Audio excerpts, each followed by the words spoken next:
Bonjour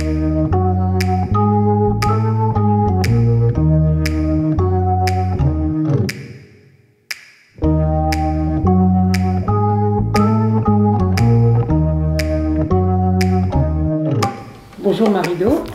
Bonjour. Je rappelle que tu es autrice, metteuse en scène et comédienne et que tu as créé il y a une dizaine d'années la compagnie Bouche à Bouche, où nous nous trouvons ici. C'est une compagnie qui joue un rôle central d'animation socio-artistico-culturelle à la porte de Vanves. Peux-tu nous raconter l'histoire de cette compagnie? Une compagnie de création. Voilà. Je ne suis pas du tout lié au social, dans mon objet en tout cas de déclaration de compagnie. C'est une compagnie qui est faite pour créer des spectacles.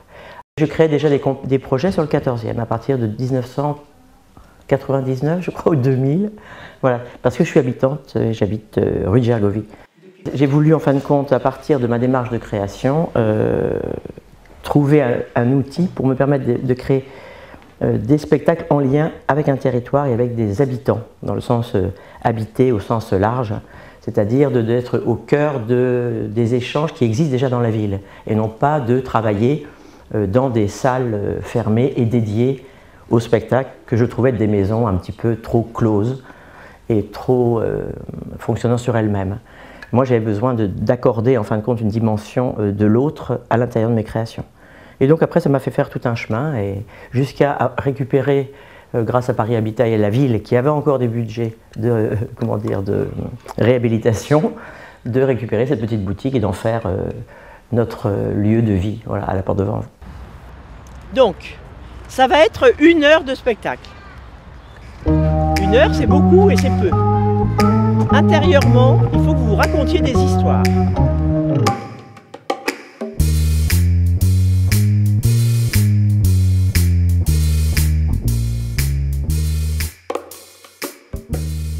Pourquoi ce nom de Bouche à Bouche? C'est à la fois la survie, le bouche à bouche, est ce qui peut sauver un être humain, et que je trouve que le théâtre, c'est pas mal, que ça puisse jouer de temps en temps ce rôle-là. Que d'autre part, c'est de bouche à bouche, donc ça veut dire qu'on est vraiment dans la parole, dans le baiser, dans l'acte d'amour. Donc, puis c'est un peu indécent, ça parle du corps, c'est un corps qui parle. Voilà. Donc ça me va parfaitement à 100%. Ce nom est un nom que je continue de véhiculer avec grand plaisir.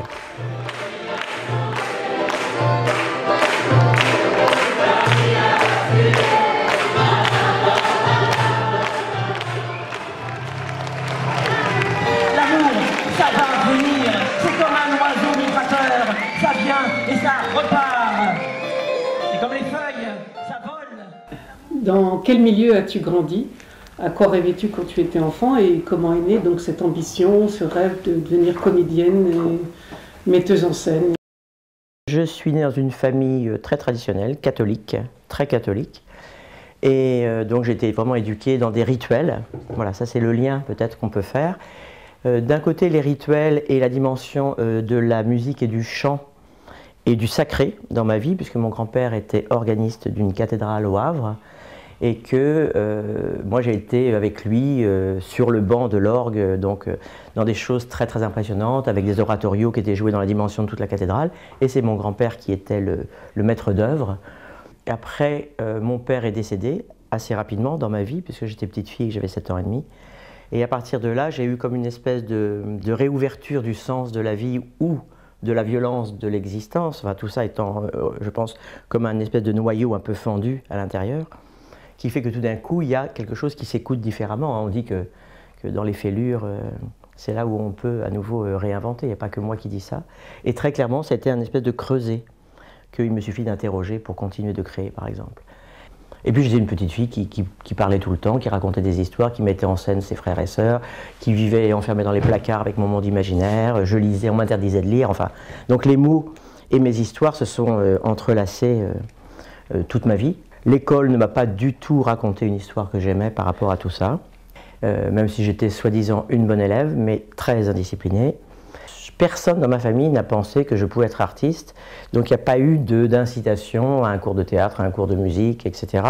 Je suis par contre partie sur un coup de tête en stop, je faisais beaucoup de stop quand j'étais jeune, et je suis partie et je suis tombée sur un poids lourd italien avec un autostoppeur italien, Et je suis allé en Italie, je suis resté 2 mois et demi, et c'est là que j'ai commencé à faire mon métier. Je suis parti sur les routes avec une compagnie de marionnettes, j'ai chanté avec un cantastorie, Ciccio Busacca, qui était très connu, un Sicilien, avec toute sa famille, on chantait des chants populaires à plusieurs voix. Donc ma culture à moi théâtrale, elle vient d'une culture de l'oralité d'une autre langue. Voilà.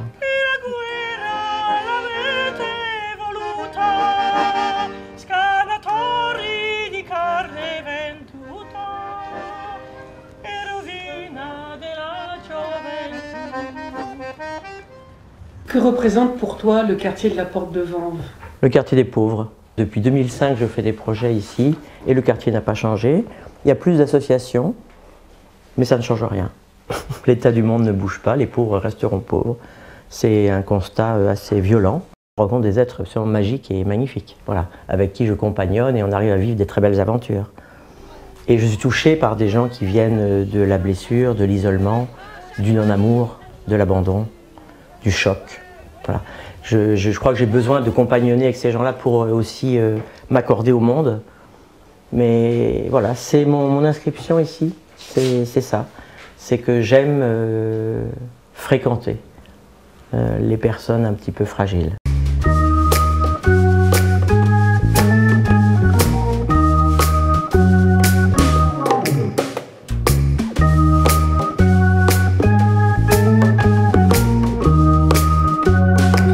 Mais, pian pianino, hein, de fil en aiguille, comment dire, le tissu quand même social arrive à se faire. Il se fait autour du fait que ici c'est un lieu ouvert, c'est-à-dire qu'on peut passer simplement, s'asseoir 5 minutes, repartir. C'est toujours possible. Hein, il n'y a pas besoin de signer de façon drastique des contrats avec le monde. On peut tout à fait au départ commencer à être bénévole, faire ce que j'appelle les petites actions. C'est la vie partagée, sans règles justement. Les bénévoles ici s'engagent pas à une fonction, comme si on avait une fonction de bénévolat. Pour moi c'est très compliqué tout ça. Et donc dans ce contexte-là, c'est-à-dire d'une chose un peu pérenne aussi, hein, qui existe dans le temps, avec ce fil qui se tisse sur l'année, eh bien on arrive, au moment où il y a des actions artistiques à faire, à fédérer un bon groupe.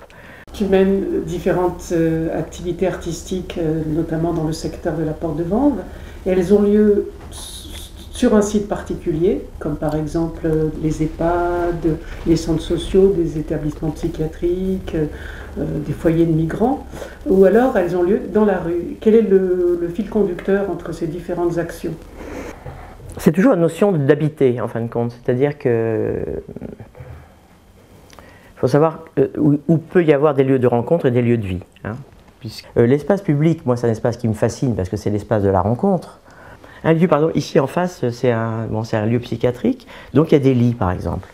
On pourrait imaginer, ils ont énormément de place, puisque rien n'a été réhabilité, qu'on en fasse un lieu qui communique aussi bien avec l'extérieur, l'intérieur, qu'on puisse avoir une espèce de café, crèche, lieu culturel, enfin un truc, etc., où moi je puisse tout à fait répéter régulièrement là-bas, et automatiquement ça refédérerait tout le monde sans aucun souci. Je fais se rencontrer des gens qui ne se rencontrent pas d'habitude. Pour moi, si l'art ne permet pas ça, c'est une vérification nombriliste, hein, très clairement, voilà.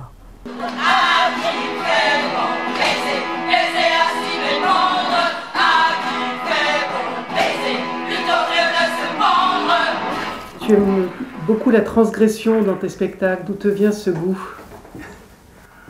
C'est l'insolence. L'insolence, c'est un peu comme l'humour. C'est une façon de retourner, hein, la situation quand elle semble bloquée. L'insolence, c'est ça, c'est de poser la mauvaise question, enfin la bonne question au mauvais moment, ou la bonne question au mauvais... Enfin bon, c'est-à-dire qu'il faut décaler le présupposé des choses, le contenu bien pensant, sans ça on finit par ne plus être vivant. La morale, par exemple, pour moi, est en dehors de tout principe artistique.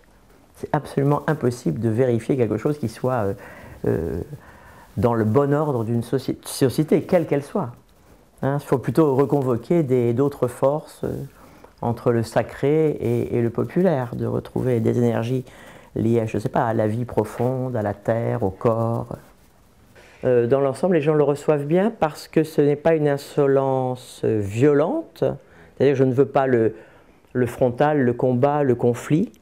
Je le fais effectivement quand même comme une espèce de tentative quand même d'amour partagé.